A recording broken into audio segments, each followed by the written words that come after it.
Movie के start होते ही हमें एक आदमी दिखाया जाता है जिसका नाम डैनियल होता है। डैनियल उस वक्त पूल से अपने बेटे की बॉल निकाल रहा होता है। फिर हमें डैनियल का बेटा दिखाया जाता है जिसके साथ पिछले कुछ दिनों से कुछ अजीबोगरीब हो रहा था, और वो ये कि उसे रात में डरावनी आवाजें सुनाई देती थी जिसकी वजह से वो सो नहीं पाता था। इस बात की वजह से डैनियल की बेटे की नेचर बदलती जा रही थी। वो चुपचाप रहता था और अपने पेरेंट्स के साथ भी उसका बिहेव सही नहीं था। अपने बेटे की ऐसी हालत देखकर उसके पेरेंट्स एक साइकाट्रिस्ट को बुलाते हैं। वो डॉक्टर डैनियल की बेटी से बात करती है। तब वो बच्चा डॉक्टर को उन आवाजों के बारे में बताता है जो उसे रात को सुनाई देती हैं। डैनियल का बेटा कहता है कि वो आवाजें मुझे कहती हैं कि मैं कोई पेंटिंग्स बनाऊं, ड्राइंग्स बनाऊं। ये बातें उस डॉक्टर को थोड़ी बहुत अजीब लगती हैं। वो डॉक्टर उस बच्चे के पेरेंट्स को कहती है कि ये सिर्फ उसकी इमेजिनेशंस हैं और कुछ नहीं, क्योंकि रिसेंटली आप लोग एक नए घर में शिफ्ट हुए हैं, इसी वजह से वो बच्चा खुद को अकेला समझ रहा है। ये सारी बातें बताने के बाद वो डॉक्टर वहाँ से चली जाती है, लेकिन तभी उस डॉक्टर की गाड़ी से अजीब सी आवाजें आने लगती हैं। जबकि दूसरी तरफ डैनियल का बेटा एक ड्राइंग बना रहा होता है। ड्राइविंग के दौरान डॉक्टर के कान में एक मक्खी चली जाती है जिससे उस डॉक्टर को काफी इरिटेशन होती है, लेकिन तभी उस डॉक्टर की आंखों में खून आ जाता है। उसकी तबीयत खराब होने लगती है जिसकी वजह से गाड़ी का बैलेंस खराब हो जाता है और गाड़ी एक ट्री से जाकर टकराती है और ट्री की एक टहनी उस डॉक्टर की मुंह के आर पार हो जाती है और बहुत ही बुरी तरीके से उस डॉक्टर की मौत हो जाती है। मरने के बाद वो मक्खी उस डॉक्टर के कान से बाहर आ जाती है। डैनियल का बेटा भी अपनी ड्राइंग कंप्लीट कर चुका था। उसने जो पेंटिंग ड्रॉ की थी उसमें दिखाया गया है कि टहनियों पर से खून आ रहा है। उस बच्चे का फादर डैनियल देखता है कि उस दीवार के एक छोटे से हिस्से पर काफी सारी मक्खियां हैं। डैनियल उन मक्खियों से तंग था और वो स्प्रे के जरिए उन्हें भगाने की कोशिश कर रहा था, लेकिन तभी डैनियल का बेटा उसे कॉल करता है और कहता है कि पापा आकर मेरी हेल्प कर दीजिए, पूल से बॉल बाहर निकाल दीजिए। फिर डैनियल अपने बेटे की बॉल निकाल देता है और तभी डैनियल की वाइफ अपने बेटे को बुला लेती है शॉवर के लिए, और वॉशरूम में भी उस बच्चे को वॉकी टॉकी से अजीब सी आवाजें सुनाई दे रही थी। रात को पूल के पास से कुछ डरावनी और काफी तेज आवाजें सुनाई दे रही थी। इसी वजह से डैनियल की आंख खुल जाती है, इसीलिए वो गेट को बंद करने के लिए चला जाता है। लेकिन जब डैनियल वापस आता है तो वो देखता है कि उनका बेटा किसी से वॉकी टॉकी पर बात ही कर रहा है, और बच्चे के रूम में अचानक से उसका टॉय प्ले हो जाता है। फिर वो बच्चा उस टॉय को बंद कर देता है, लेकिन तभी उसकी नजर पर्दे के पीछे पड़ती है और उसे रियलाइज होता है कि पर्दे के पीछे कोई खड़ा हुआ है। इस बात की वजह से वो डर जाता है और वापस अपने बिस्तर पर आ जाता है, लेकिन तभी उस बच्चे को फील होता है कि कोई आहिस्ता आहिस्ता उसकी तरफ आ रहा है, और तभी अचानक से कोई उसका मुंह पकड़ लेता है। लेकिन इसी दौरान डैनियल का हाथ फोटो फ्रेम पर लगने की वजह से वो नीचे गिरकर टूट जाता है, जिससे डैनियल के हाथ पर भी चोट लग जाती है और खून आने लगता है। नेक्स्ट डे डैनियल की वाइफ आकर बताती है कि हमारे बच्चे को स्कूल से निकाल दिया गया है क्योंकि इसने स्कूल में एक अजीब हरकत की।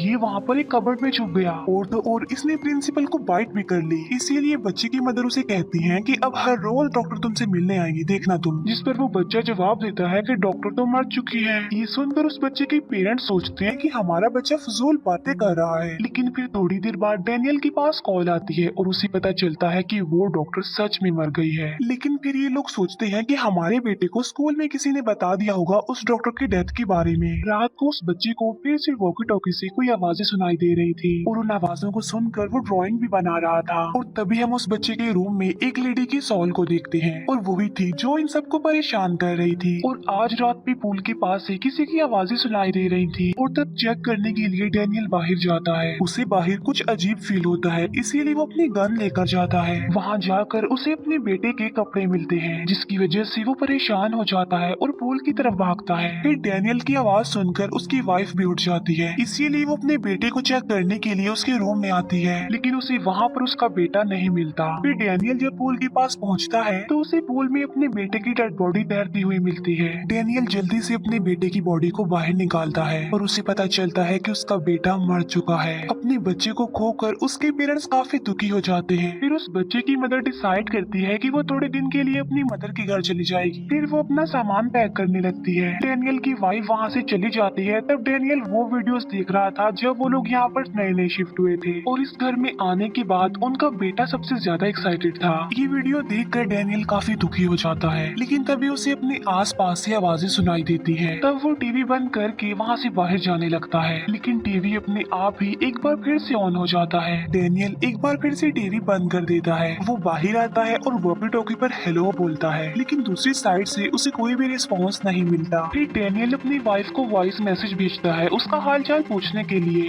लेकिन वॉइस मैसेज में बहुत ज्यादा शोर था, इसी वजह से डेनियल की वाइफ उसे कॉल करती है और डेनियल से पूछती है कि क्या तुम ठीक हो, क्योंकि तुम्हारी वॉइस मैसेज में अजीबोगरीब आवाजें सुनाई दे रही थी। कॉल बंद होने के बाद डेनियल उस वॉइस मैसेज को सुनता है और इस बार जो वो उसमें सुनता है वो सुनकर वो शॉक्ड रह जाता है। फिर आवाज को ठीक से सुनने के लिए वो उस आवाज को अपने लैपटॉप में अपग्रेड करके सुनता है और इस बार उसे अपने बेटे की आवाज सुनाई देती है जो हेल्प मांग रहा था। और यहाँ पर ये सब कुछ डेनियल को कुछ पैरानॉर्मल लगता है। और अपने बेटे के मरने से पहले डेनियल ने पैरानॉर्मल इन्वेस्टिगेटर का इंटरव्यू देखा था। फिर वो उस पैरानॉर्मल इन्वेस्टिगेटर से मिलने के लिए उसके पास जाता है और उसे अपने घर में होने वाले सारे इंसिडेंट्स के बारे में बताता है और अपने बेटे की आवाजों के बारे में भी। इसीलिए वो उस पैरानॉर्मल इन्वेस्टिगेटर से हेल्प मांगता है। पहले तो वो साफ इनकार कर देता है, लेकिन फिर डेनियल उसे अपनी हेल्प करने के लिए एग्री कर लेता है। फिर वो पैरानॉर्मल इन्वेस्टिगेटर अपनी बेटी को लेकर डेनियल के घर पर आ जाता है और उस पैरानॉर्मल इन्वेस्टिगेटर की बेटी का नाम रूथ था। घर में जाने के बाद रूथ पूरे घर में कैमरा सेटअप कर देती है। फिर सब कुछ सेटअप करने के बाद ये उस घर में आवाजें सुनने की कोशिश करते हैं, लेकिन तभी रूथ को कमरे में कोई बैठा हुआ दिखता है और वो ये बात अपने फादर को बताती है। वो कहती है कि कैमरा में डेनियल आ रहा है, उसे कहेंगे वो बाहर चला जाए। लेकिन रूथ का फादर कहता है कि वो डेनियल नहीं हो सकता क्योंकि डेनियल तो बाहर बैठा हुआ। फिर रूथ का फादर उसी रूम में चेक करने के लिए जाता है, लेकिन उसे वहाँ पर कोई भी नजर नहीं आता। लेकिन तभी उसे अपनी बेटी रूथ की आवाज सुनाई देती है जो अपने फादर को कह रही होती है कि जल्दी उस रूम से बाहर चले जाएं, क्योंकि वो भूत, वो सोल बिल्कुल उसके फादर के पास ही था। लेकिन रूथ के फादर को वहाँ पर कोई भी नजर नहीं आता। फिर थोड़ी देर बाद उसके फादर के हेडफोन में बहुत तेज साउंड पैदा होता है जिससे वो डर जाते हैं, घबरा जाते हैं। ये सब देखने के बाद रूथ के फादर कहते हैं कि यहाँ पर जरूर कुछ पैरानॉर्मल और सुपरनैचुरल हो रहा है, इसीलिए इस बात को चेक करने के लिए हम कल दोबारा से ट्राई करेंगे। रूथ के फादर को रात में रूम के बाहर कोई नजर आता है, इसीलिए वो उसका पीछा करते करते बाहर आ जाते हैं। रूथ के फादर देखते हैं कि वहाँ पर उसकी वाइफ है जो कि मर चुकी थी, इसीलिए वो उससे बात करने की कोशिश करते हैं। लेकिन रूथ की मदर अपने हस्बैंड को बातों में फंसा लेती है और वो उसे खाना भी देती है और वाइन भी, और कहती है कि अब से हम हमेशा के लिए साथ ही रहेंगे। फिर वो एक तेज नाइफ से रूथ के फादर का हाथ काटने लगती है, लेकिन तभी वहाँ पर रूथ आ जाती है और अपने फादर को सेंसेस मिलाती है। होश में आते ही रूथ का फादर देखता है कि वो खुद ही अपना हाथ काट रहा है। दूसरी तरफ हम दिखते हैं कि डेनियल की वाइफ को किसी की कॉल आई है और जब वो उस कॉल को सुनती है तो वो देखती है कि कॉल पर उसका बेटा है और वो अपनी मदर को कह रहा होता है कि पापा घर पर किसी को ले आए हैं मुझे नुकसान पहुंचाने के लिए। डेनियल की वाइफ उससे पूछती है कि बेटा तुम इस वक्त कहाँ पर हो, जिस पर वो बच्चा जवाब देता है कि मैं अपने बेड के नीचे छुपा हुआ हूँ।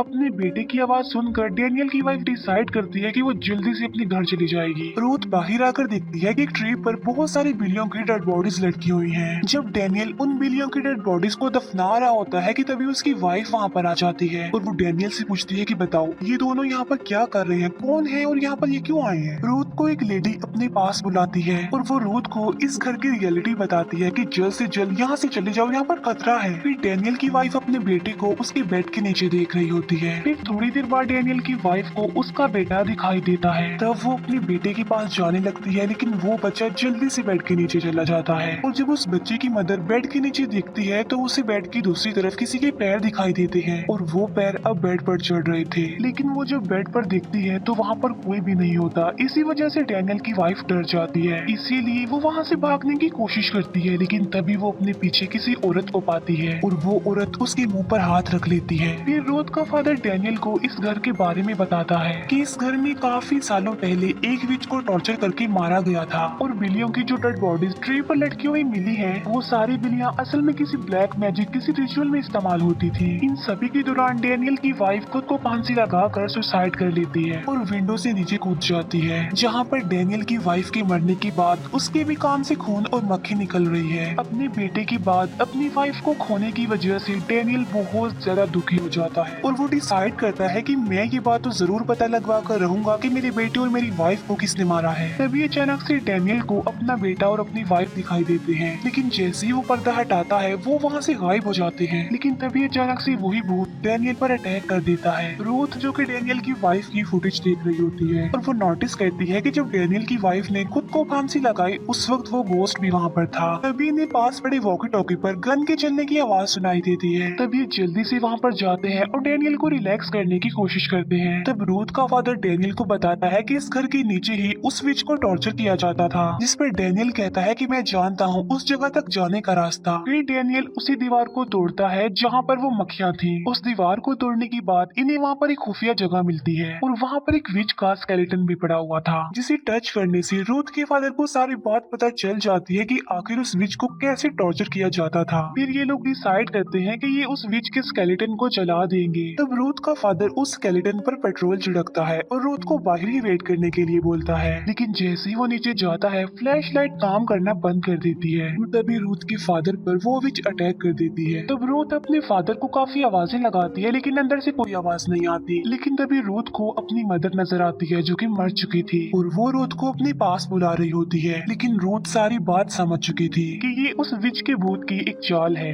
इसीलिए वो अपनी मदर के पास नहीं जाती, जिससे उसकी मदर वहाँ से गायब हो जाती है। और बाद में वो विच अपने असली रूप में आकर रूथ को डराने लगती है। डेनियल जो कि पेट्रोल ढूंढ रहा था और तभी उसे उसकी वाइफ और बेटा नजर आते हैं और वो डेनियल से पूछते हैं कि क्या आप हमारे साथ नहीं रहेंगे। ये सुनकर डेनियल उन दोनों को गले लगा लेता है, लेकिन असल में वो उसकी वाइफ और बेटा नहीं थे बल्कि वो विच थी और वो विच को ही गले लगा रहा था और ये विच की एक चाल थी और डेनियल विच की चाल में फंस भी गया था। इसीलिए वो अपने ऊपर पेट्रोल डालने लगता है और खुद को आग लगाने वाला होता है ताकि वो हमेशा के लिए अपनी वाइफ और अपने बेटे के साथ रह सके। रूथ का फादर उस विच के स्केलेटन को जलाने की तैयारियां कर रहा था, लेकिन तभी रूथ वहाँ पर आकर अपने फादर पर अटैक कर देती है और उन्हें ऐसा करने से रोकती है क्योंकि उस विच ने रूथ को पोजेस कर लिया था। लेकिन तभी बिल्कुल ठीक वक्त पर रूथ के फादर उस विच के स्केलेटन पर आग लगाने में कामयाब हो जाते हैं, जिससे रूथ अपने सेंसेस में वापस आ जाती है और अब वो बिल्कुल नॉर्मल हो गई थी और इसके साथ साथ डेनियल भी बच जाता है। अब सब कुछ नॉर्मल हो गया था और डेनियल अपने बेटे की बनाई गई ड्राइंग्स देख रहा था। वो देखता है कि सबकी मौत का मेथड पहले से ही डिसाइड था कि कोई कैसे मरेगा। एक ड्राइंग देखकर डेनियल को कुछ याद आ जाता है और वो उसी रात को याद करता है जब उसे आवाज सुनाई दी गई थी। उसे याद आता है कि एक मक्खी ने उसे भी पोजेस कर लिया था और उसने ही अपने बेटे को पूल में डुबा कर मार दिया और जब वो सोया तो वो मक्खी उसके कान से निकल गई और खून का एक ड्रॉप उस पिलो पर गिर गया, जिससे उसकी वाइफ उसकी हाथ पर लगी चोट का खून समझ रही थी। ये सब जानने के बाद डेनियल को काफी दुख होता है और उसे अपने किए पर अफसोस और पछतावा भी हो रहा था। इसीलिए वो पूल के पास जाता है और खुद को शूट करके मार डालता है। और यहाँ पर हम ये जान पाते हैं कि डेनियल के बेटे ने अपनी और अपने फादर की मौत का तरीका पहले ही ड्रॉ कर लिया था। फिर हम देखते हैं कि वो विच डेनियल को देख रही है। इसका मतलब ये है कि वो मरी नहीं, जिंदा है, यानी वो लोग उस विच को खत्म नहीं कर पाए। और इसी के साथ ही ये मूवी यहीं पर एंड हो जाती है। Thank you for watching.